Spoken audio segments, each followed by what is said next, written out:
Você sabia que um simples hábito de classe média está impedindo você de enriquecer? Pois é. E o mais curioso disso tudo é que você pode estar fazendo isso agora mesmo, né? Sem perceber.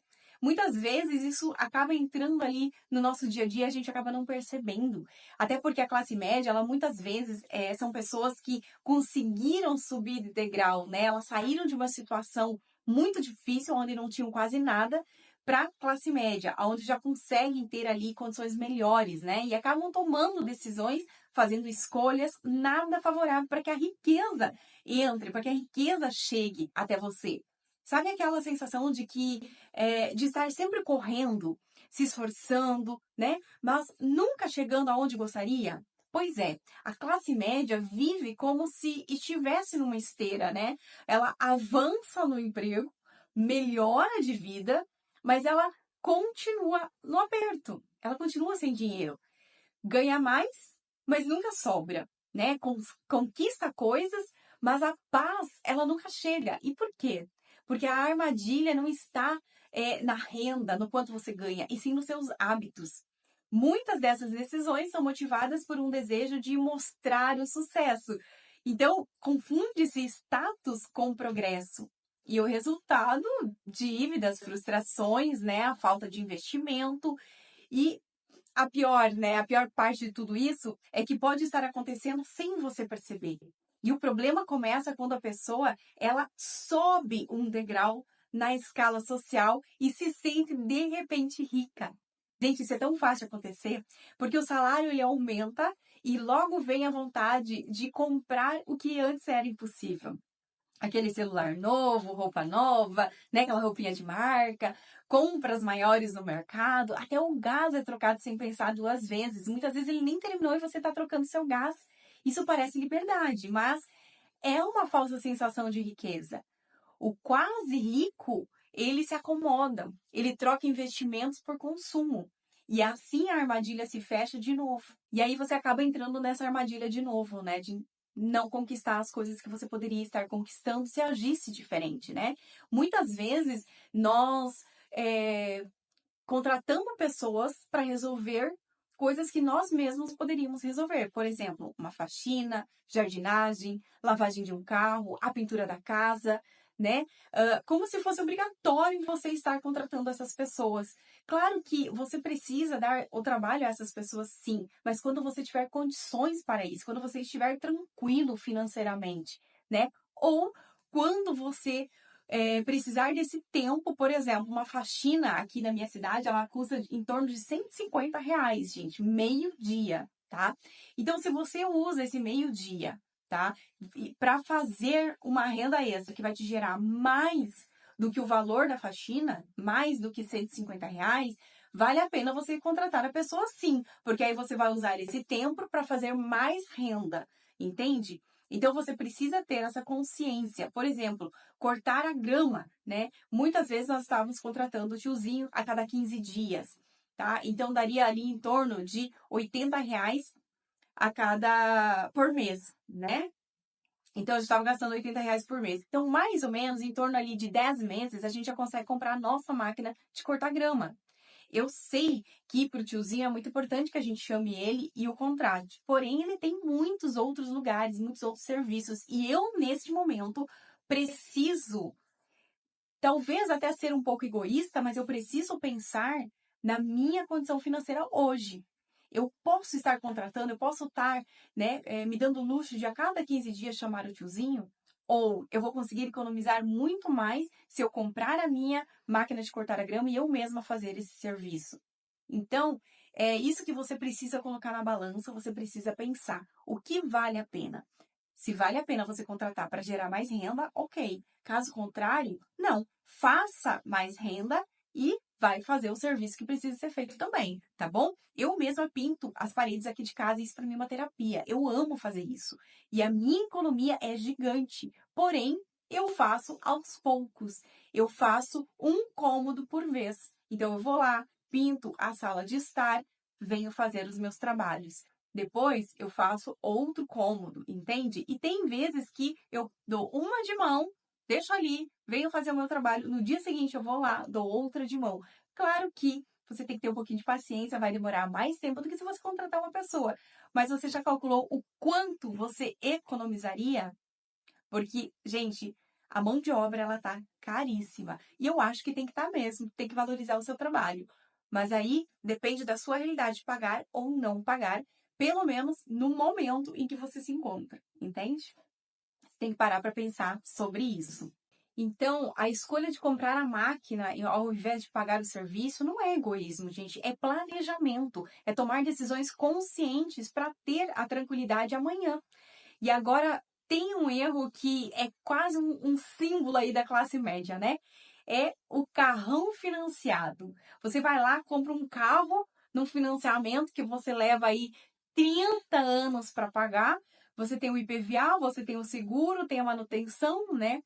Tudo por um bem que vai perder o valor. Enquanto isso, o rico ali, se ele decide comprar um carro, muitas vezes ele compra à vista, né? Ou no máximo ali 5 meses do salário dele vai ser envolvido para quitar aquela dívida, né? E já nós aqui da classe média, 30 meses para ficar pagando. Então, será que isso realmente vale a pena? Né? Será que você não está se colocando numa prisão?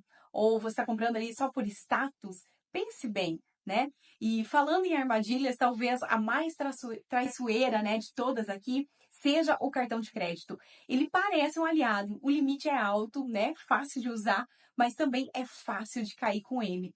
E quando a gente cai, a queda é tão feia, é tão dolorosa, que os juros eles se acumulam de tal maneira que a fatura ela vira uma montanha, né, uma montanha russa das mais desesperadoras, porque chega um momento em que você não dá conta de pagar. Então você precisa entender que o cartão de crédito, quando bem usado, ele é muito bom. Ele é muito bom, sim, porém você tem que saber lidar com ele. Enquanto isso, é melhor você não usar, né? Enquanto você não tiver essa educação financeira, o correto é você não usar o seu cartão de crédito. Você precisa entender que ele não é a extensão do seu salário. Então, se você ganha, por exemplo, você ganha R$ 4.000, você pode usar no máximo ali no seu cartão 1.000, 1.500 já é muito para você usar no seu cartão de crédito. Porém, você ainda assim, recebendo os 4.000, você consegue quitar o seu cartão de crédito. Mas, fazendo isso, você vai estar sempre, todo mês, precisando desse dinheiro. Então, você precisa quitar todas as suas dívidas e entender o valor real que você pode usar nesse cartão sem comprometer o seu salário, sem comprometer a sua paz interior. Porque, gente, é horrível você estar com a dívida do cartão. E sim, o cartão de crédito é uma dívida. Quando você vai lá e compra aquele tênis parcelado, as parcelas desse tênis é uma dívida. Então, pense antes se de fato você precisa assumir essa dívida ou não. Isso é muito importante, tá? Até porque o cartão de crédito, enquanto você não consegue a sua reserva de emergência, ele pode salvar em algumas situações muito importantes, como uma consulta médica de última hora, né? Um internamento, alguma coisa nesse sentido que realmente você precisa usar, né? Ou o pneu do carro que furou, que você precisa ir para o trabalho, que senão vai ser descontado ali da sua folha, né, de pagamento. Então, às vezes, vale a pena você usar esse crédito para suprir essa necessidade ali, bancar essa necessidade, e depois você pega o seu salário e paga esse valor que você utilizou, tá? Mas tudo tem que ser feito com muita consciência e com muita responsabilidade.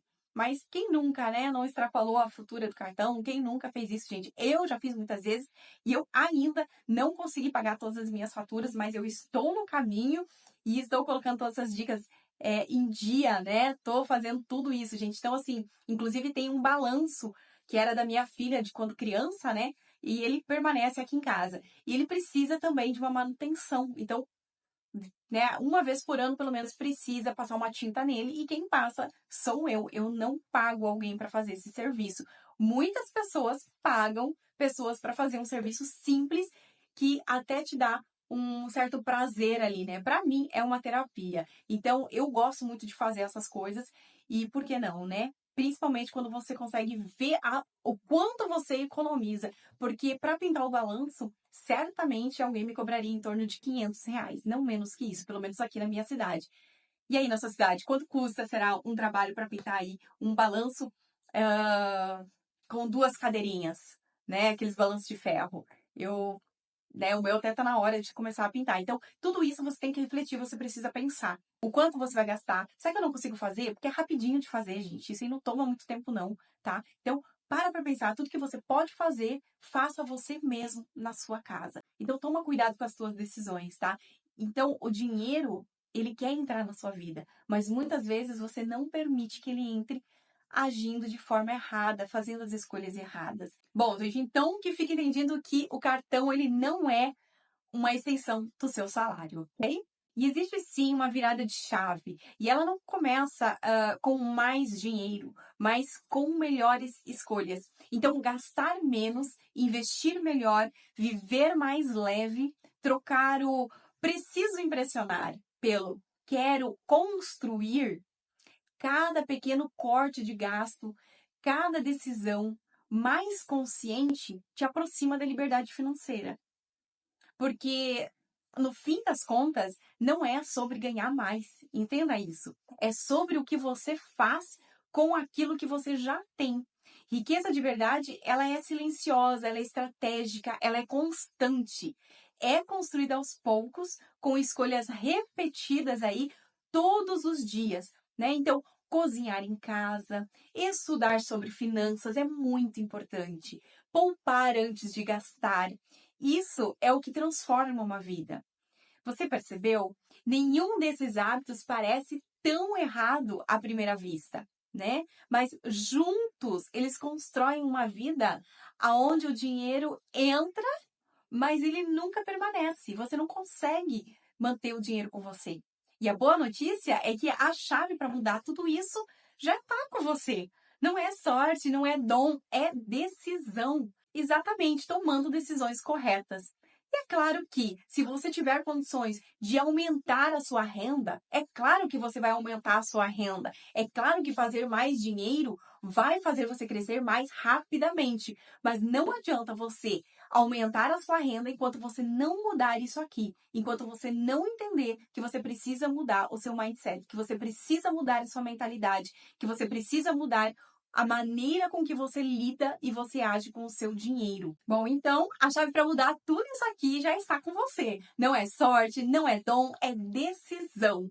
E agora eu quero que você me conta aqui nos comentários qual desses hábitos você já caiu e qual desses você está disposto, está disposta a abandonar a partir de hoje, deste momento? Coloca aqui para mim nos comentários. E se eu conseguir te ajudar com esse vídeo, deixa o seu like, se inscreva no canal para você não perder nenhum vídeo, tá? Onde eu trago para você muitas ideias de economia, como eu estou fazendo para quitar as minhas dívidas, como eu estou fazendo para crescer financeiramente, trazendo para você aqui ideias e dicas reais do dia a dia, né? Fáceis de serem aplicadas. E também compartilhe esse vídeo com aquele seu amigo, aquela sua amiga, aquela pessoa da família que você gosta e que precisa também ter esses conhecimentos. Agora fica aqui com o próximo vídeo. Um grande beijo, fica bem e até mais.